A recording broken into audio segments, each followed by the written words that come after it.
अस्सलामुअलैकुम नाज़रीन, MA current news में आप सभी का खैर मकदम करता हूं। खबरों के साथ मैं सैयद अहमद अली। आगे बढ़ने से पहले देखते हैं अहम खबरें। अब आपको kidney stone, gall bladder stone यानी गुर्दे में और पित्ते में पथरी होने पर नहीं है घबराने की जरूरत। शहर में 8 सालों से इस इलाज के लिए खानदानी सिलसिले से चला आ रहा है भरोसेमंद नाम RS यूनानी फार्मेसी, जहां पर खास तौर पर पित्ते में मौजूद पथरी का मुकम्मल किया जाता है इलाज। बहुत ही वाजिब कीमत में आपको इस दर्द से मिल जाएगा हमेशा के लिए छुटकारा। माहिर डॉक्टर की निगरानी में तशखीस करते हुए दवाएं की जाती है फराहम। हमारा पता है RS यूनानी pharmacy, Bahadurpura X road, Hyderabad. Telangana के डीजीपी महेंदर रेड्डी ने सालाना राउंड अप 2022 के नाम से तेलंगाना के 2022 के सालाना क्राइम रिपोर्ट जारी की। इस मौके पर मीडिया से बात करते हुए डीजीपी ने कहा है कि हमने ट्रैफिक कवानीन की खिलाफ वर्जी करने वालों पर 612 करोड़ रुपए के जुर्माने आयद किए। हमने मोटर व्हीकल एक्ट के तहत 1,45,80,000 मुकदमात दर्ज किए हैं। डीजीपी ने कहा है कि 2022 में डकैती के 24,127 वाकयात रिपोर्ट हुए। उन्होंने कहा है कि 150 करोड़ रुपये लूटे गए और 46 करोड़ रुपये बरामद कर लिए गए हैं।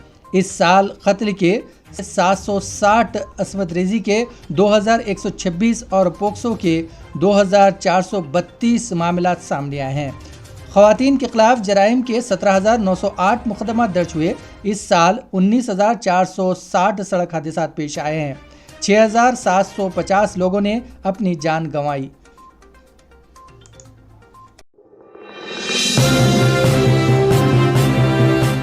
BRS रुकन कौंसिल कविता ने बॉक्सर निखत जरीन और नेशनल शूटिंग चैंपियनशिप में सिल्वर मेडल जीतने वाली ईशा सिंह को तहनीत पेश की। कविता ने कहा कि निखत की कामयाबियां और कारनामों पर हमें फख्र है। कविता ने निखत जरीन से की गई मुलाकात की तस्वीर को पोस्ट किया और मुस्तकबिल में निखत जरीन की जानिब से की जाने वाली कोशिशों के लिए नेक तमन्नाओं का इजहार भी किया। वादे रहे कि 2 दिन पहले निखत जरीन ने भोपाल में मुनक़िदा 6वीं elite women's national boxing championship में कामयाबी हासिल की थी, जिस पर कविता ने इनको मुबारकबाद दी। अंजनी कुमार IPS को तेलंगाना का इंचार्ज DGP मुकर्रर किया गया है। मौजूदा DGP महेंदर रेड्डी इस माह की 31 तारीख को रिटायर्ड हो जाएंगे, जिसके पेश नज़र हुकूमत ने अंजनी कुमार को इंचार्ज DGP मुकर्रर करने के अहकाम जारी किए हैं। फिलहाल अंजनी कुमार ACB के DG के तौर पर खिदमत अंजाम दे रहे हैं। DS चौहान को रच्चाकुंडा पुलिस कमिश्नरेट मुकर्रर किया गया है। महेश भगवत, जो कि रच्चाकुंडा कमिश्नर के तौर पर खिदमत अंजाम दे रहे हैं, को CID का एडिशनल DG मुकर्रर किया गया है। रवि गुप्ता को ACB के DG के तौर पर इजाफी जिम्मेदारियां सौंपी गई हैं।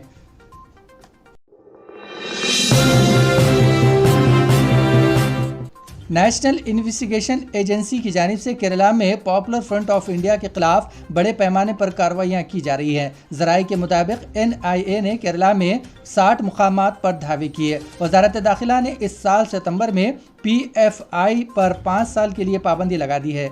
ANI से मौसूला इतलात के मुताबिक PFI के कारकुनों से ताल्लुक़ रखने वाले कई मुश्तबा अफराद के दफातर में तलाशी मुहिम अभी भी जारी है। ज़राए से मौसूला इतला के बमुजब PFI के खिलाफ जुमेरात की सुबह कार्रवाई शुरू की गई।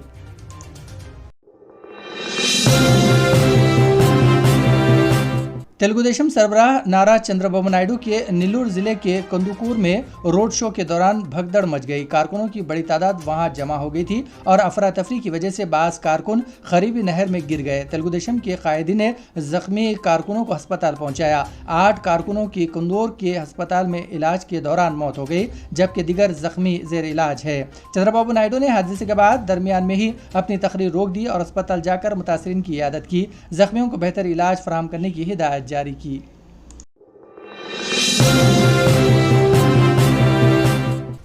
भारतीय जनता पार्टी के मुतनाज़ा रुकन पार्लियामेंट प्रज्ञा सिंह ठाकर के खिलाफ कर्नाटक के शिवमोगा जिले में इनके मुबैना तकरीर पर मुकदमा दर्ज किया गया है। प्रगति ठाकर के खिलाफ FIR शिवमोगा जिले कांग्रेस कमेटी के HS संदेश की शिकायत की बुनियाद पर दर्ज की गई है। लोकसभा में भोपाल की नुमाइंदगी करने वाले ठाकरे पर IPC के दफ़े 295, 504, 295A, 268, 153B के तहत मुकदमा दर्ज किया गया है।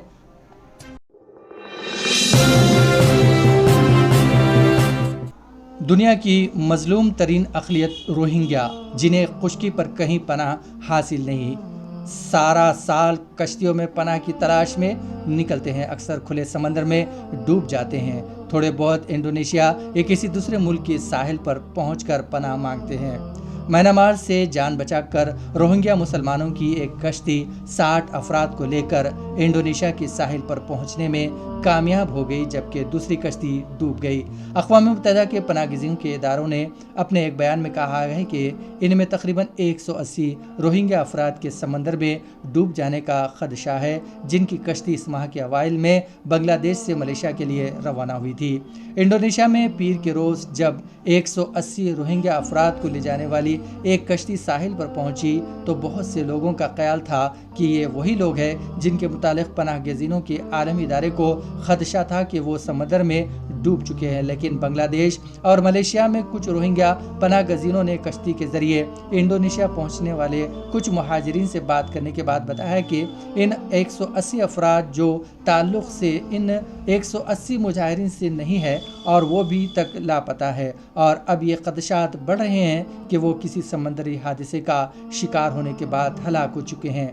UNHR का कहना था कि कश्ती इस लायक नहीं थी कि इस पर सफ़र किया जाए और दिसंबर के अवाइल में ही इसमें खराबी पैदा होने की इतलात मिलने लगी थी। बाद में इससे राब्ते पर मुनक़ता हो गया। उन्होंने कहा कि सन 2022 में रोहिंग्या पनाहगज़ीनों की हलाकत का ये वाक़या हालिया बरसों में इनके साथ पेश आने वाले बदतरीन वाक़यात में सबसे बड़ा है। UNHR के तर्जुमान बाबर बलूच का कहना था कि इस बरस पहले ही तकरीबन 200 रोहिंग्या हलाक या लापता हो चुके हैं। हमें उम्मीद है कि 180 लापता रोहिंग्या सलामत हो, लेकिन इसका इम्कान बहुत कम है। यही इख्तिताम पजीर होता है। हमें सारी टीम के साथ इजाज़त दीजिए और हाँ, शेयर कीजिए, लाइक कीजिए और सब्सक्राइब करना ना भूलें।